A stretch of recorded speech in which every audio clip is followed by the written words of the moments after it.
Well, hello again and welcome back. Day 2 of the build for the lock shed. So I've done a little bit of prep this morning. The panels, as you can see at the back here, are all glued up, waiting to go. What I have done is, just with the router and a fence, we have the groove in all the framework to receive the panels. And I've also drilled a hole in here, which is how we're actually going to join the whole thing together.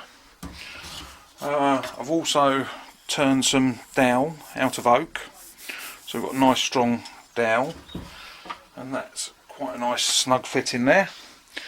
But what we actually do to get this to work, if I can get this to squeeze in here, let's get this.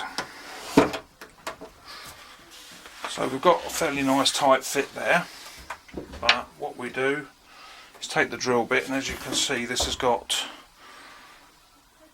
a nice sharp point on the tip, and we go down. And hopefully we make a mark in the tenon, and then if we pull this out, we can see we now have a little divot in the tenon there. We then need a roll and a pencil, and what we actually do is we want the hole in here to be fractionally closer to this shoulder, so we mark about 2 or 3 mil, like so. We make a new divot,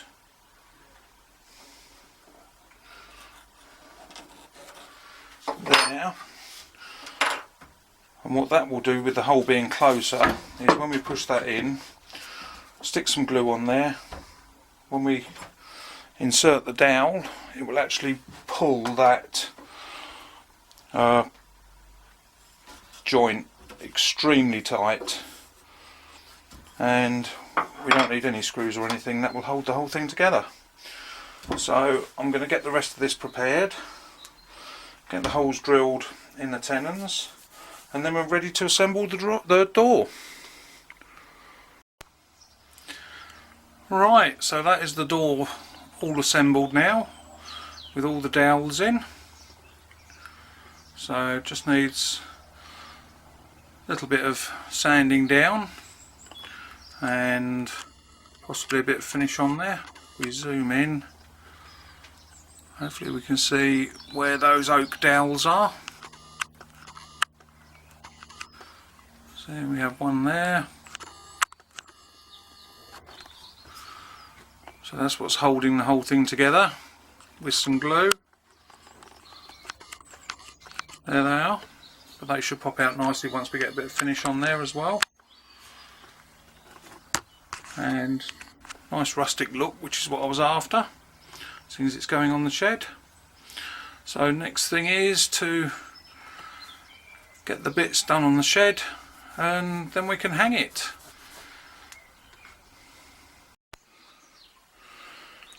Right then, we have one more job to do on the door before we start looking at installing it, which is recessing for the hinges. So if I just zoom in here a little bit, there we go. So we can see I've actually marked it up for the size of the hinge, and I've nipped around the edge with a chisel just to give us a nice clean sharp edge. And we have the router set up, if this will focus, just the depth we need for the hinge. Still not focusing. There we go. So just very shallow little cut, but we can take out the majority of the material there with the router and then just finish the corners with the chisel. So because the tripod's in the way and it's noisy, I shall do that off camera and just show you when I'm finished. Right, so as we can see, we've now got that nice recess cut out for the hinge. Sits there, we just need to fit it. What we're going to use is self-centering drill bit. It's got a collar. We can actually see that sprung loaded, so that will centre in the hole and do us a pilot hole for the screw. So if we stick that one in there,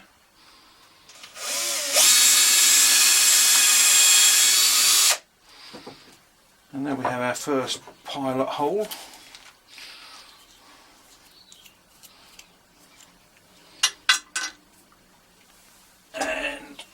And what we can do, these holes will need to be a little bit deeper, but we just stick the one screw in to start with.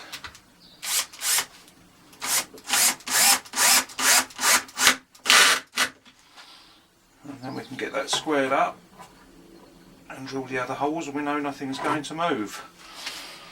So we get all those drilled, and then we can go and think about fitting this into the shed. Right, so here we are out in the shed. You'll have to excuse the mess in there, it's been a busy couple of weeks. It needs a good tidy up. But doors are off now. I'm going to have to find somewhere else to keep all my key blanks. And some of the more eagle-eyed of you might have noticed that the door I was making isn't the right size for this hole. There is a reason for that, and that is on this side we have this sticking out the bench, so we can't use it. So I've made a single door that's going to hang on the left, and we're going to have a panel in here, so just the one door. So that's why it's like that. So what I've done, because this isn't the strongest of sheds, just cheap one, is you can probably see here I've actually added some timber onto there just to give us a bit more strength on that side where we're hinged. And then we've got some more scrap packing timber, which we shall have up here and down this side to hang the door on, like so. So what the next thing to do, I'm going to cut the hinge holes in here like we did on the door, so they match the right size, so we've just got enough clearance there. And then we'll come back and start getting all that installed. Right, so we've now got the header and the side in there. As you can see, all the cutouts are done for the hinges. So I can't get much further away, but the sun is just coming straight over the top of the shed, straight into the camera lens, so I've had to come right up close. But that's all done, that's all glued and screwed, so that's not going to be going anywhere. So the next job is to get the door hung on there, see how that fits, see if we have to make any adjustments, and then we can start doing the rest. Right then, here we have the door installed, as we can see, and not uninspected, but it doesn't actually fit. And if we can just see at the top here, we're just catching on there, so the door's actually squarer than the shed, which is why it's not uninspected. So I've scribed a line across there. We'll just whip the door off, trim that top. We need about 1/4 of an inch off this end, so about 5mm, up to nothing at there. So I'll get that done and we'll give it another go. Right, so the door's now adjusted. I've added a stop at the top here all the way across, but the door now sits nice and flush. So all we have to do now is fill in the little bit on this side, and then we can get on with fitting the lock. So I'll get some of the bits knocked up for that and we'll carry on.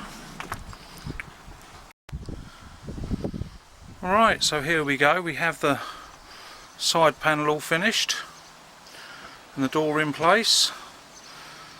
So all that's left is to fit the lock. Just got a little bit of wood wedged in there.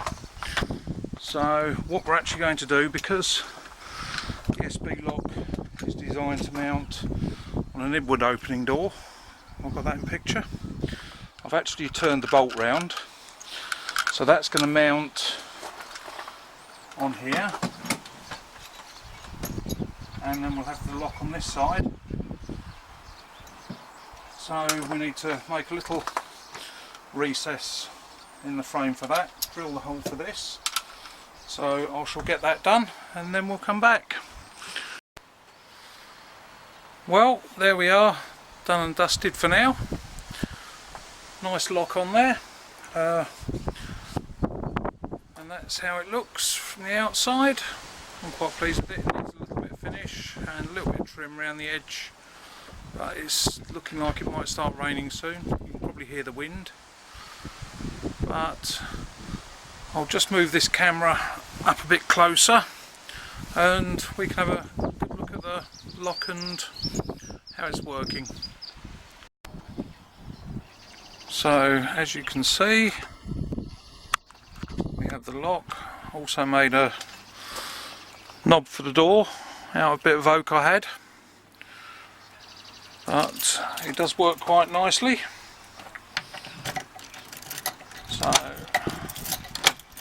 double locking, and then there we go. Just move this camera around a bit. See if we can get onto there. Stop the tripod falling over. Give me a second, sorry. Where are we? There we go. So as we can see, we've got the latch goes back with the key, and when we lock, 1 turn, 2 turns, and good and solid.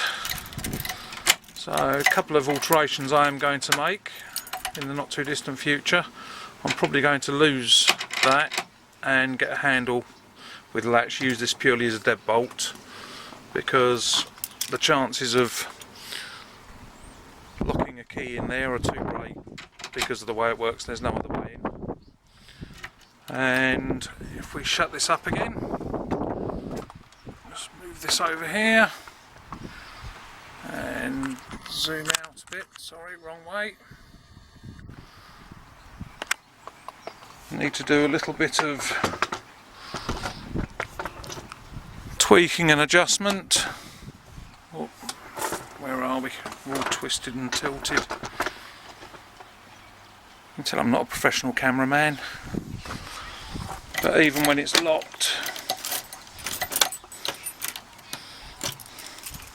we've just got that little bit of movement, as you can see, but we can get that sorted out, no problem. But for the meantime, that is the lock shed with its new door and the SB circular lock on it. So I hope you enjoyed all that, and thank you very much for watching. I'll see you again soon. Bye.